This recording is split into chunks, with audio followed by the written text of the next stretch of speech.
Et bonjour à vous les créatifs inspirés. Je suis vraiment ravie de revenir avec une nouvelle vidéo.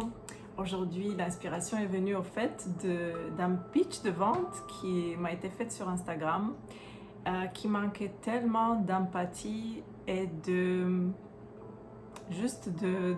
perspicacité communicationnelle que ceci m'a inspiré à justement parler de cela, du pouvoir de l'empathie dans les relations avec les autres, dans les communications avec les autres et aussi dans la vente authentique. Parce que franchement, cette expérience, elle n'est pas la première, mais elle m'a vraiment motivée à vous en parler aujourd'hui. J'aimerais bien avoir vos avis aussi. Alors, bon, l'expérience a été vraiment plus drôle que rien. C'était un pitch de vente qui me proposait quelque chose qui n'était pas clair, mais en fait, la personne me posait plein de questions sur moi. Et l'interlocuteur ne répondait pas vraiment à mes questions. Il continuait à me poser ces questions et surtout à faire le pitch par rapport à un livre, non?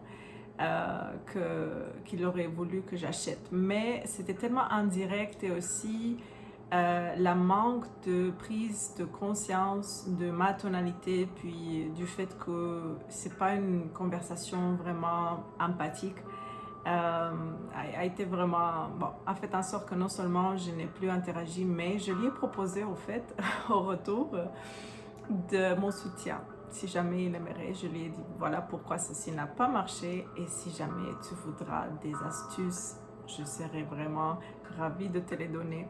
Mais pour moi, cette approche ne marche pas. Alors l'approche communicationnelle unilatérale dans laquelle quelqu'un vient, que ce soit avec un produit ou service ou que ce soit même avec ses propres expériences, quelqu'un qui vient vers nous sans toutefois prendre conscience ou même de s'intéresser à nous-mêmes, à nous, l'autre, c'est un turn-off, vraiment. Et, euh, et donc, le pouvoir de l'empathie, normalement, nous connecte avec l'autre, son expérience, son ressenti. Et certains aussi utilisent une empathie qui est, je dirais, superficielle. Donc, disons, ils peuvent détecter une certaine facette d'intérêt dans une personne. Disons, pour moi, cette personne savait que j'aime la bienveillance. Okay? On admire quelqu'un tous les deux qui, une de ses valeurs est la bienveillance et la bonté. Donc, il connaissait une seule facette de moi, mais sans aucunement s'intéresser à d'autres facettes de moi. Il est juste venu directement à me faire un pitch qui a vraiment pas eu de succès.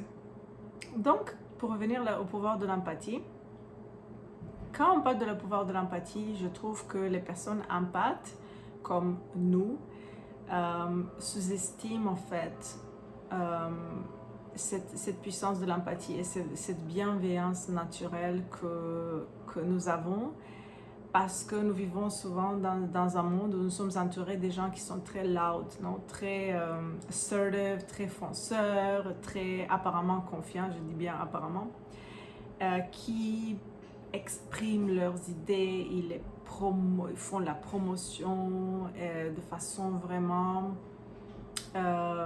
déterminée. Et je vois souvent dans ces profils-là, au fait,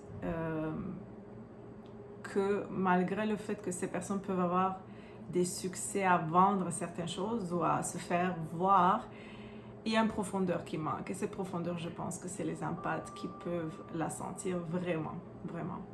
Maintenant, de l'autre côté de la médaille, je prêche pour ma paroisse, les empathes, les créatifs, les gens sensibles. On n'est pas assez loud, ok? On ne se met pas assez de l'avant avec nos forces, avec notre douceur, justement la douce force que nous avons. Nous ne partageons pas assez nos perspectives au sein de nos communautés, peut-être des fois dans les familles et aussi publiquement. ça fait que l'espace n'est pas tout à fait égal, ou pas égal parce que je ne veux pas rentrer dans l'égalitarisme, il n'est pas équilibré, c'est un espace pas équilibré. Donc certaines valeurs, certaines façons de faire sont très mises de l'avant, sont très applaudies, tandis que quelqu'un qui prend vraiment le temps d'être à l'écoute de l'autre est souvent en arrière des caméras ou en arrière des projets, n'est pas assez valorisé. Mais souvent, on ne se valorise pas non plus nous-mêmes avec cela. On a la tendance de diminuer la valeur qui a l'empathie, la valeur qui consiste l'écoute active, la valeur qui se trouve dans un cœur sincère qui veut sincèrement le bien-être de l'autre. Peu importe s'il y a quelque chose à gagner ou pas, et surtout sans un regard de qu'est-ce que j'ai à gagner, what's in it for me, non? Donc c'est ça le thème qui m'est venu à l'esprit aujourd'hui. Je voudrais vraiment écouter vos perspectives et vos expériences. Est-ce que vous valorisez le pouvoir de votre empathie? Est-ce que vous la mettez de l'avant? Est-ce que vous la mettez de l'avant autant dans vos relations que dans vos projets? Par exemple, des services ou des produits qui sont enrobés de bienveillance et d'empathie, mais qui sont portés par une expression constante, on a tendance d'avoir beaucoup de valeur et de succès. Ce qui arrive parfois, parlant de perfectionnisme, c'est qu'on s'interrompt. Okay? Donc on n'est pas constant, ou on avance mais on recule parce que peut-être c'est pas prêt encore, donc il y a comme des doutes qui rentrent, ou des distractions qui interviennent, ou tout simplement nous vivons parfois des choses difficiles, puis ceci nous secoue tellement que nous n'arrivons pas à garder cette constance, tandis que les personnes qui sont très goal-oriented, très objectifs, fonceurs, ils y vont avec tout. Ils ne s'arrêtent pas à processer certaines émotions, ils ne s'arrêtent pas souvent ni à ressentir. Et donc oui, ils ont un succès qui est vers l'objectif mis, mais on les voit de l'autre côté perdants sur d'autres dimensions de leur vie, de leur projet. Il y a aussi ceux qui sont au milieu.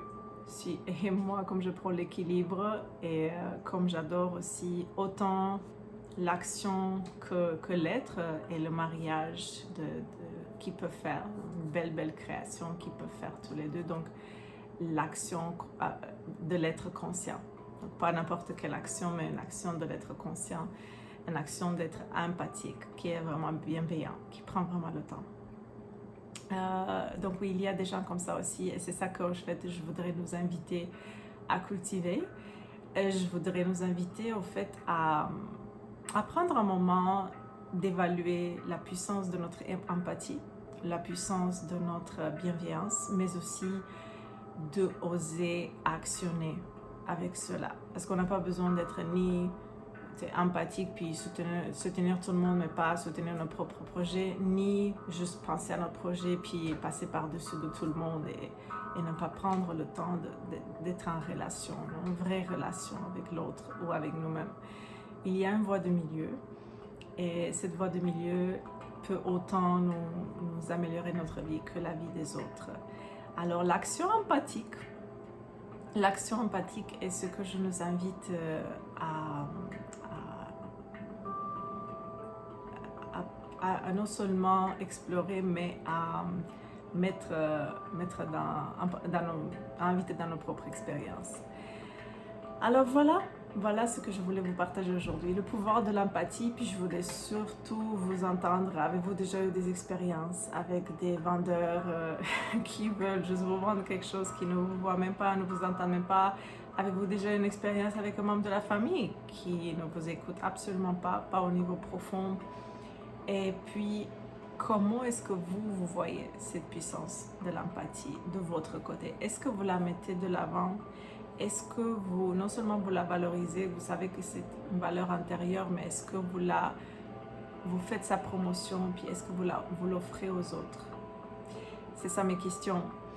Donc, ceci étant dit, je vous verrai dans la prochaine vidéo. Je vous souhaite une merveilleuse journée, peu importe où vous êtes et à quel moment vous regardez cela. Et à très bientôt.